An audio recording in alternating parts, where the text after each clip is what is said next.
And once again, we're ensconced happily within a small cubicle called the recording studio. And the program Nightsounds is on the air. Our music by Debussy. Bonsoir, beautiful evening, signals once again a half hour of togetherness. Not much happening around here tonight. Except on the way in, my boy Randy, who's 10, came up to me sort of with a glint in his eye, and he made believe that he tripped, and in the process he squirted my white trousers with about 14 inches of a blue stripe, and it looked just like ink. It really looked ghastly. And he said, "Oh, I'm sorry," and went through all sorts of gesticulations. Well, within about 3 minutes, that entire stripe of blue was gone. You couldn't see a watermark or anything else. It was disappearing ink, but the shock value was very good. That has some overtones to us tonight. On the program Nightsounds, we'll be thinking about erasures, beginnings again, how to live in the interim. It's good to know that you're loved. When you're loved, you can almost endure anything. It's also helpful to know that other people understand when you may be going through something that's almost unexplainable to you. Well, it's a sure thing that God knows us. He made us, and He loves us. That's why our first music was written. No one understands like Jesus.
No one understands like Jesus. He's a friend beyond compare. The music of Nightsounds. I've entitled my program for the statistical log sheet here, Are You Christlike? Maybe if you don't exactly know what that means, you're not sure you'd want to be. What does it mean to be Christ-like? Is it a good thing or a bad thing? I mean, after all, they nailed him to a cross. He didn't particularly have an enviable lifestyle when he was on earth. It would almost seem, if you looked at his record, that he was a failure. The King of all eternity riding into Jerusalem on a donkey, a nomad having 12 questionable-looking people with him of varied backgrounds. He didn't seem to give clear answers to certain people because he wanted them to think.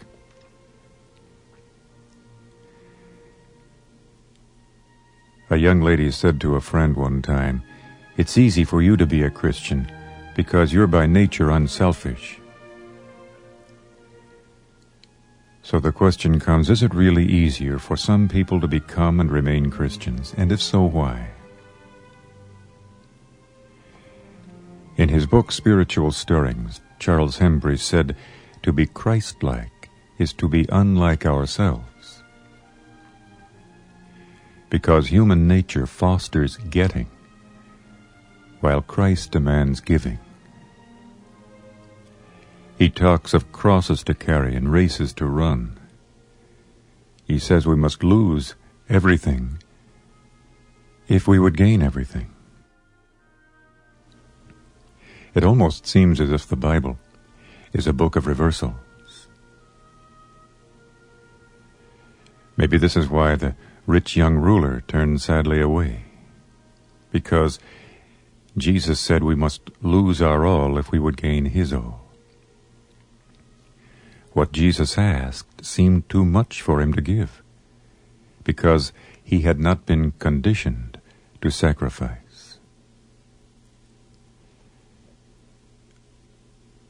That's why it might be more difficult for today's children who perhaps have not been taught proper values and the rewards of loving and giving to see the value of Christian life.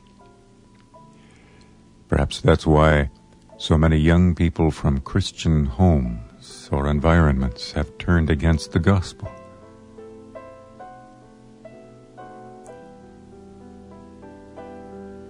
On the other hand, it would be easier for the disciplined child to accept Christ and to build from that point. Now, we don't imply that it's impossible for some to come to Christ and be converted. Jesus, commenting on the fact that the coddled rich would have a difficult time getting to heaven, added, "With God, all things are possible." And with that statement, we want to introduce our next music. Inside, we are reaching and straining to be the right people, to find that so-called utopia, that eternal bliss. Well, it's only possible through one man, Jesus. Let's reach forth to those things which are before now. Press toward the mark of the high calling of God in Christ Jesus. Listen further.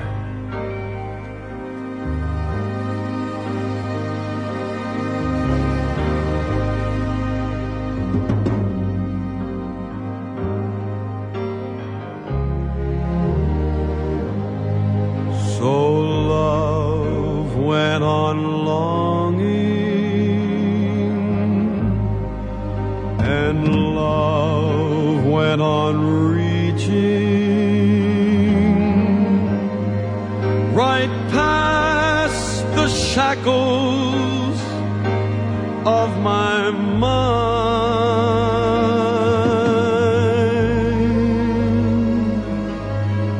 and the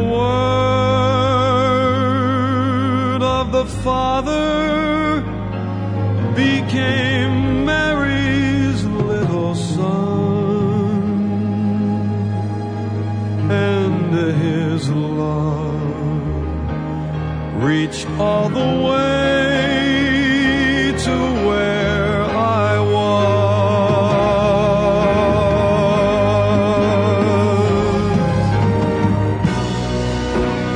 Love has always been here in the chaos of our world. It was his love that echoed through the timeless void.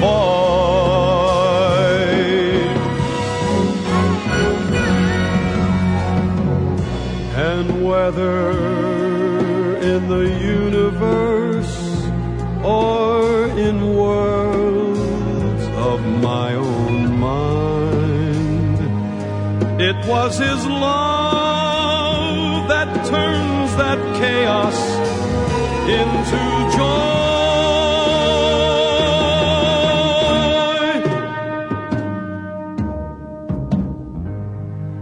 And his love still is longing.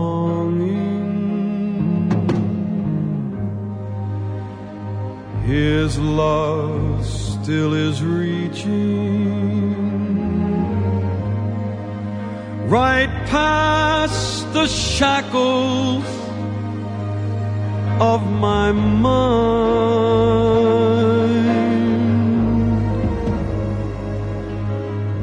and the word of the Father became Mary's little son,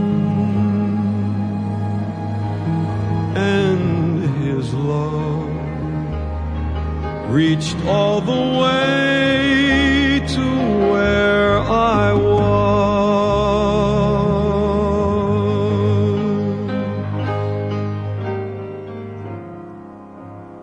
reaching,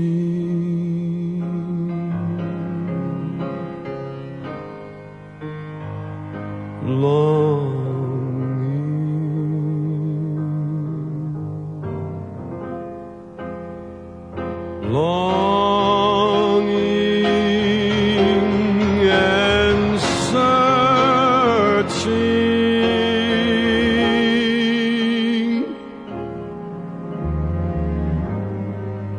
and the longing and reaching became Mary's little son, and his love reached all the way to where I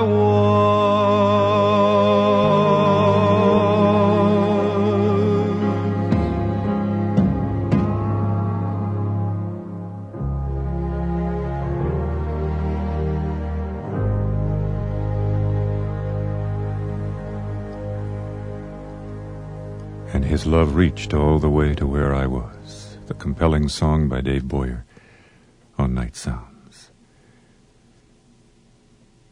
Let's just take a moment's break here to inform you, in case you've joined us in the last few moments,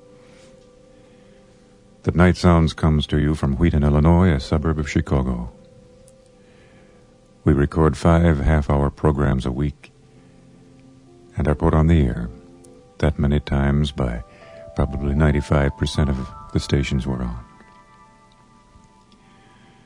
The station managers determine when Nightsounds is to be aired, and we're very grateful for any exposure that we can have to whomever might listen.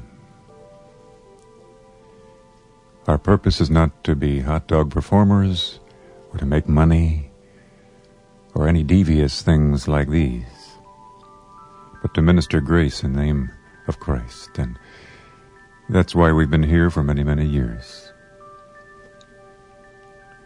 I suppose the merchant or the commercial mind might ask, well, what's in it for you? Well, what's in the ministry for any Christian? We've touched on a few of these things that we might meet up with. If you think of the disciples, for instance, what kind of an end did they have? What was in it for them? Crucifixion, decapitation, penury, inconvenience, pain, misery. Yet their distinctive was that they were with Jesus. Right tonight, we can have a distinctive in that we are in the family of God by faith in Christ, who is here by His Spirit. If this sounds mystical or spacey to you, well, I'm not sure I can explain it to you, but the Spirit of God is the one who does the compelling and the infiltration, the informing, who is the wisdom. So stay tuned. If we can be of any help to you beyond the program itself, Our mailing address is Nightsounds, Wheaton, Illinois, 60187. And tonight our program is sort of centering around the question, are you Christlike? What does it mean to be Christlike? Is it easier for some people to be this way than others? Well, some perhaps are slow to understand God's love because they've never known a parent's love. Some find it difficult to ask forgiveness of God because they were never taught to say, I'm sorry, to anyone else. Some can't say no to the world system because they'd never been trained to stand for things that are right. Others are slow to give themselves freely to God because they've never learned to give to anyone else, always on the receiving end of things. Yet each of us must give account for his own sins, and each must have his own personal encounter with God.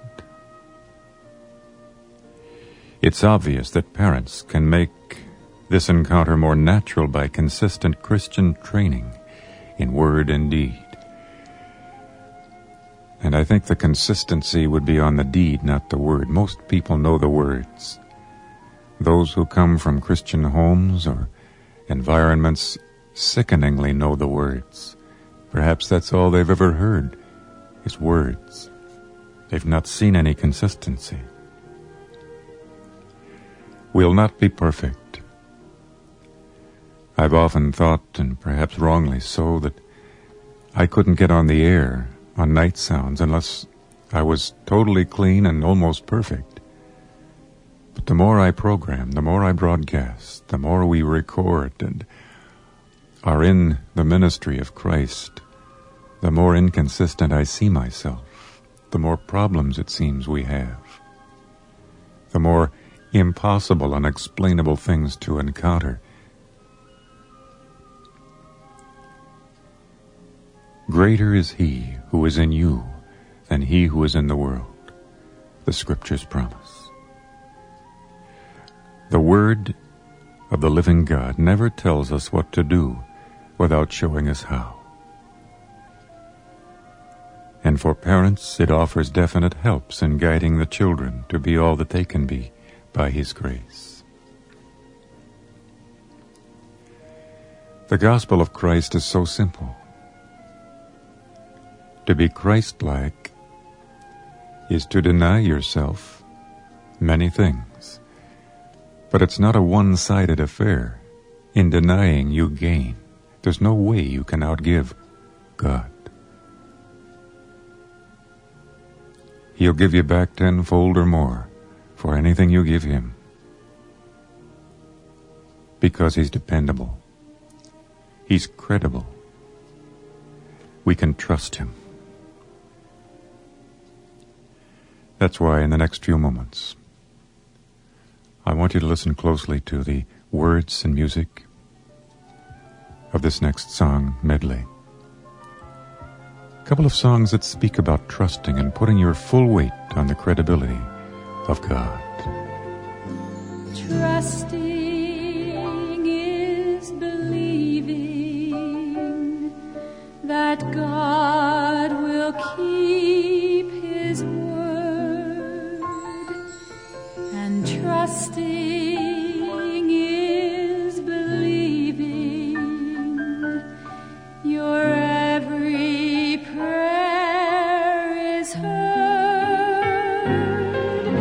and trusting is letting God know that you're depending on Him. It's feeling His forgiveness within.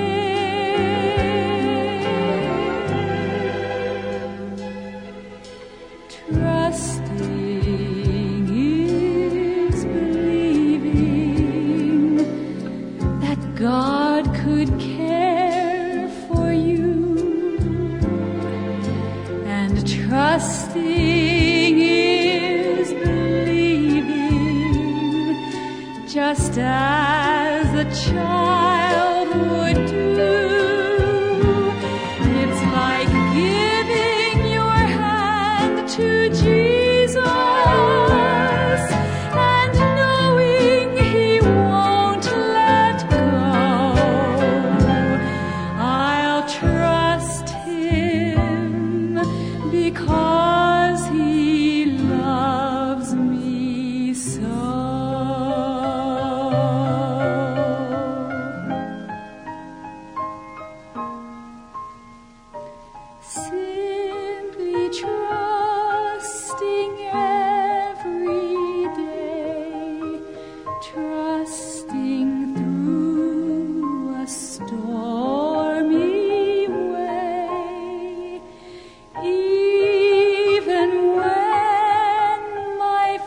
trusting as the moments fly, trusting as the days go by, trusting Him, whate'er befall, trusting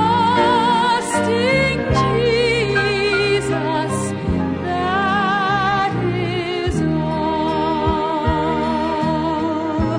So I'll just trust Him because He loves me so.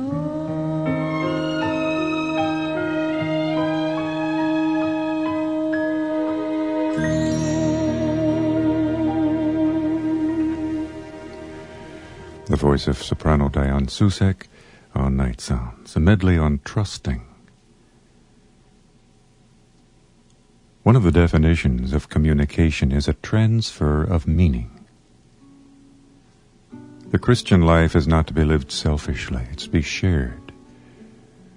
As we have received the Spirit of God, so we want to reach out to others in His name. You don't have to be a great speaker or personality or spectacular in your demeanor. It's a matter of being natural. One of the most beautiful Christians I've ever met is a natural person. There's no particular pretense put on. It's just one of these natural breathing, giving, sharing, penetrating type things. And this person is very, very plain. That's why there's hope for all of us. Some time ago there was a song written which our quartet recorded, which we'd like to play for you right now. It's called Pass It On. That's what the gospel is all about. Receiving, then giving. The song entitled, merely and simply, Pass It On. It only takes a spark to get a fire going, and soon all those around can warm up to its glowing. That's how it is with God's love. Once you've experienced it, you spread His love to everyone. You want to pass it on. What a wondrous time is spring, when all the trees are budding. The birds begin to sing, the flowers start their blooming. That's how it is with God's love. Once you've experienced it, you want to sing. It's fresh like spring. You want to pass it on.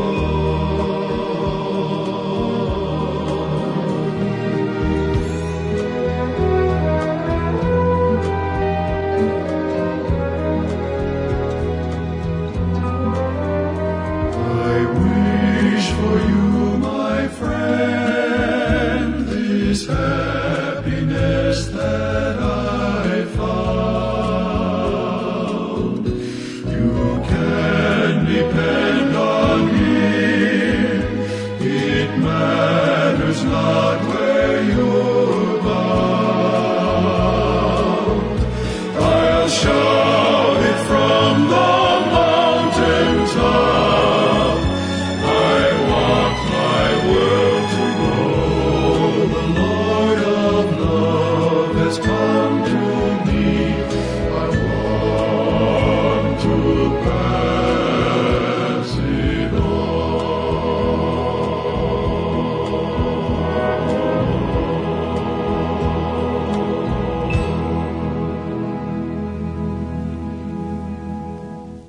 Back in military school, I recall the officer of the day giving the orders of the day for the various people. And I was usually the first ones to hear about it because I was the musician of the day and used to sound the bugle calls into the megaphones to the four corners of the establishment. But the orders for the day are certainly obvious in that last piece of music. Pass it on.